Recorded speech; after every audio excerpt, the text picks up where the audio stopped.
Bonjour, ici tout simplement Alicia. Bienvenue sur ma chaîne Be You Hunt Through, ce qui veut dire soit toi, soit ta propre vérité. Et aujourd'hui, je voudrais vous parler des relations toxiques au travail qui peuvent affecter votre perte de poids. N'hésitez pas, si vous n'êtes pas encore abonné à la chaîne, à vous abonner, à liker et aussi à interagir en dessous à la barre pour pouvoir lancer une discussion avec moi et j'aurai le plaisir de vous répondre. Aussi, si vous voulez parler plus longtemps avec moi, vous pouvez rejoindre mon groupe Facebook, j'ai mis le lien en dessous, pardon, pour pouvoir communiquer avec moi et échanger. Donc, venons au sujet. Le premier degré de relation toxique, c'est avec vos collègues. C'est-à-dire que lorsque vous êtes au travail, vous ne vous entendez pas avec vos collègues. C'est-à-dire, je ne parle pas le fait de se bagarrer avec eux.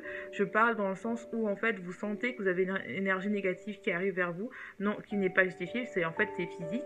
Et en fait ces collègues-là ne vous répondent pas quand vous disez bonjour, ou bien quand vous leur posez une question, vous sentez que vous les dérangez. Surtout si vous venez d'arriver, vous sentez que vous êtes, même si vous êtes plus installé, il y a un module, il y a une nouvelle manip qu'il faut apprendre ou une nouvelle opération, un nouveau protocole que vous faites et que la personne qui a été formée refuse, entre guillemets, ou bien vous donne des mauvaises informations pour, euh, pour pouvoir vous puissiez avancer dans votre travail. Je parle de ça aussi quand vous arrivez au travail, vous entendez des gens qui parlent de vous, mais dès que vous rentrez dans une pièce, ça s'arrête. C'est un peu limite de l'harcèlement. Et ça, en fait, quand on est hypersensible, on le ressent très rapidement. Euh, ou bien, même si on n'est pas hypersensible, on ressent que en fait, on n'est pas dans des bonnes conditions et on se sent frustré en fait. Et cette frustration, on emmène vers nous parce que bien sûr, on ne peut pas en parler au travail. Bien même si vous avez déjà essayé d'en parler, soit on n'en parle pas parce que on a peur de se faire virer ou de on a peur de se faire virer. Et la deuxième chose, c'est soit on en parle, mais en fait, la force d'en parler, on devient la bête noire, donc on arrête d'en parler. Donc on est un peu bloqué en fait. Et donc tout ça, on le garde en nous. Et donc, lorsqu'on est mangeuse compulsive, ça nous oblige, entre guillemets, si on n'a pas trouvé un moyen d'exprimer cette frustration, ça peut être par la boxe ou par le sport ou en parler à quelqu'un, on décide de manger. Et donc, en fait, on mange plus de calories qu'on devrait manger normalement. Et donc, on mange jusqu'à compenser ce stress ou cette nervosité ou cette angoisse qu'on a tous les soirs quand on rentre du travail. Ça, c'est le premier degré. Le second degré, c'est quand ça vient du niveau au-dessus, c'est-à-dire que votre chef ou votre supérieur hiérarchique euh, ou votre boss, si vous êtes dans une petite entreprise, ne vous aime pas. Et ne vous aime pas non pas par rapport à vos compétences, c'est-à-dire que vous avez été embauché par rapport à des compétences, mais c'est physique, c'est-à-dire que soit il y a deux possibilités. La première possibilité, c'est que il vous prend et donc il juge que finalement votre manière de travailler ne correspond pas à ses valeurs, mais il ne veut pas vous virer en attendant de trouver quelque chose d'autre, mais vous ne le savez pas, enfin vous le sentez. Et donc en fait, il vous donne très peu de travail, donc c'est-à-dire que vous vous ennuyez au travail. Et vous avez beau demander plus de travail, en fait, vu que vous avez trop de travail, vous grignotez, vous mangez tout au long de la journée.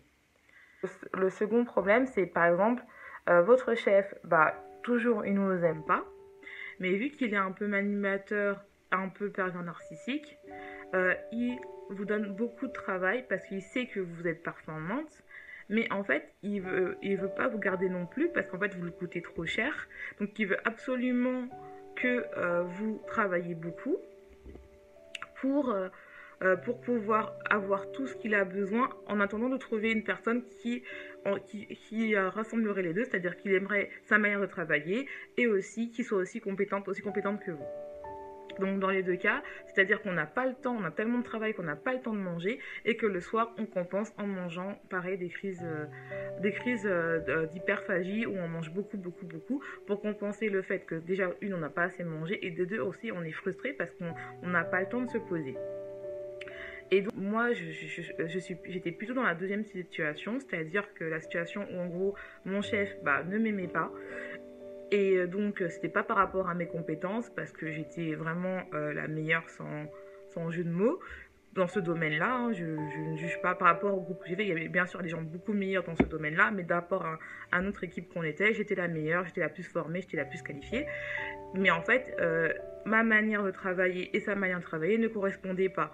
Et donc moi, maintenant, je comprends mieux qu'au final, vraiment au final que à l'époque, je ne comprenais pas pourquoi, mais en fait, à force de comprendre ses réactions, quand je lui démontrais par A plus B ce qu'il faisait, c'était pas bien, et même lui se rendait compte que c'était pas bien, qu'il n'avait pas d'argument, moi j'ai compris tout de suite qu'en fait, il voulait que je travaille un peu comme un âne, et que je ne pose pas de questions, que je lui rapporte des résultats, mais sans que moi... Donc moi, j'étais plus dans la deuxième situation, c'est-à-dire que mon chef me donnait beaucoup de travail, mais il ne m'aimait pas. Et moi aussi, je ne l'aimais pas. C'est-à-dire que c'était une situation, en fait, invivable.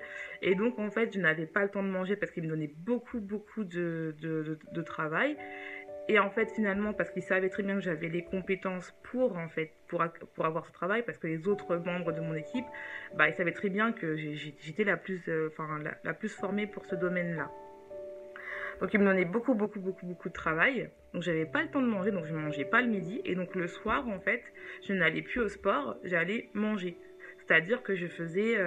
déjà j'étais fatiguée, donc déjà d'une, j'étais fatiguée, je ne cuisinais plus.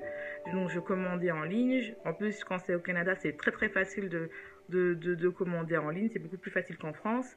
Tu peux commander n'importe quoi, des glaces, des burgers, des pizzas, du chinois, enfin tout ce que vous voulez. Même enfin moi j'étais hallucinée, même les glaces, on peut les faire livrer à la maison. Et donc, je commandais ça, je ne cuisinais plus. Et au bout d'un moment, quand je me suis posée, je me suis dit que, bah, attends, tu n'es pas heureuse, tu n'aimes pas ton travail, bah, qu'est-ce que tu fais? Bah, il faut que je change quelque chose. Parce qu'au bout d'un moment, ça sert à rien de bosser pour un travail si je l'aime pas. Et finalement, je me sens pas bien. Et en fait, je me sens pas moi, en fait. Donc, une des solutions qui est faite quand si vous êtes dans cette situation-là, c'est de soit quitter son travail parce qu'on n'est pas bien, c'est-à-dire qu'on n'est pas bien, qu'on se sent pas bien, mais on quitte son travail non pas d'un seul coup, c'est-à-dire que ça dépend des situations. Donc la première chose, c'est si vous pouvez encore tenir, c'est-à-dire vous quittez votre travail, mais donc vous cherchez un travail à côté pour ne pas avoir un manque à gagner, parce que bien sûr il y a les loyers et tout ça, donc vous cherchez un travail à côté, et dès que vous avez votre travail, vous partez. Ou bien la second cas, c'est que vous ne pouvez plus, c'est-à-dire que finalement, vous avez tout donné, vous n'avez plus d'énergie et donc vous avez besoin de temps pour vous. Et donc vous quittez le travail, même si derrière la clé, vous vous retrouvez au chômage. Des fois, il vaut mieux se retrouver au chômage et prendre du temps pour soi que d'être dans une situation où finalement on n'est pas bien en fait. Après, c'est que mon avis personnel. Et je pense qu'en fait, moi je suis dans la seconde situation, c'est-à-dire que j'ai quitté mon travail parce qu'en fait, quand j'ai vu qu'au fur et à mesure du temps que je travaillais beaucoup et que mon chef, en fait, je travaillais même le week-end et que mon chef, en fait, me disait que je travaillais pas assez, j'ai ralenti. Et quand j'ai commencé à ralentir le travail, c'est-à-dire à faire des heures normales comme tout le monde, parce que bien sûr, je me suis dit, faut que je le prouve que je suis bien, faut que je le prouve que je suis bien, mais en fait, je savais dire que j'étais bien, en fait. Je savais déjà, en fait. C'était lui qui était con. Et donc, en fait, j'ai commencé à ralentir. J'allais au travail beaucoup plus tard. Parce que vu que je suis chercheuse, les horaires sont un peu... tu travailles à l'heure que tu veux. Donc, au lieu de venir à 7h du matin et terminer à 19h, je faisais des horaires normales. C'est-à-dire que je commençais à 8h30, 9h et je terminais à 16h30, 17h. Quoi. Sans pause le midi où je mangeais seulement en 10 minutes. J'ai commencé à reprendre à manger le 10 minutes et aller au sport. Alors, dites-vous que j'ai commencé à perdre du poids. C'est bizarre en fait quand on commence à adapter.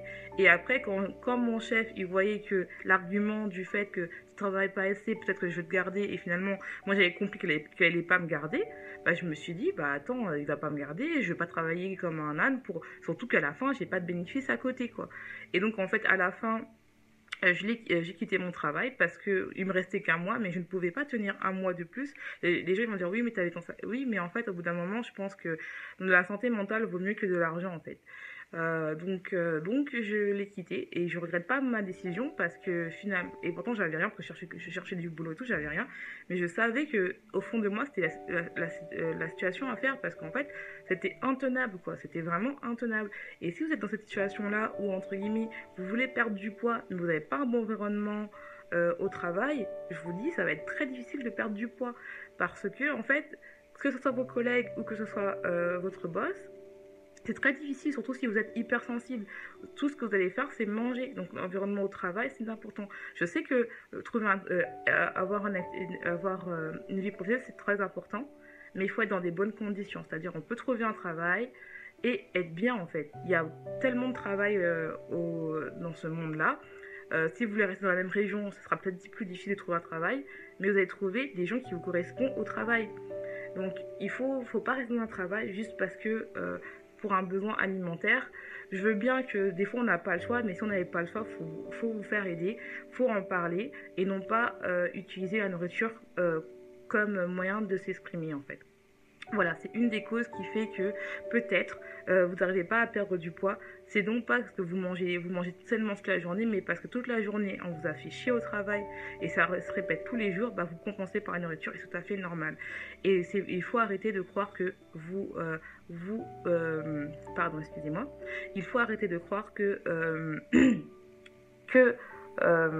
alors, arrêtez de croire que vous êtes faible par la nourriture ou que vous n'êtes pas motivé à perdre du poids, ce n'est pas ça. Des fois, il y a des causes extérieures qui fait que vous êtes tellement hypersensible que vous attrapez toutes les énergies négatives des gens, en fait. Et donc, en fait, le seul moyen d'exprimer cette énergie négative, c'est la nourriture. Et des fois, il faut juste changer un truc pour aller mieux, pour pouvoir perdre du poids. Des fois, c'est vraiment l'environnement, et c'est l'environnement du travail qui peut expliquer le fait que vous n'êtes pas bien, en fait. C'est pas parce que vous n'êtes pas motivé à perdre du poids. Comme je dis très bien sur cette chaîne, soyez votre propre vérité. C'est pas parce que vous avez décidé que vous êtes rangé dans la boîte de vos rêves, mais si la boîte de vos rêves n'est pas ce qui finalement n'est pas ce que vous voulez, bah, il ne faut pas avoir peur de se tromper parce que ça arrive à tout le monde. On n'est que des êtres humains. Si vous voulez vraiment être bien et si vous voulez travailler dans le domaine que vous voulez, mais non pas avec des gens que vous n'aimez pas, il y a beaucoup de travail beaucoup dans votre domaine et dans des régions, même si vous êtes capable de déménager, faites-le.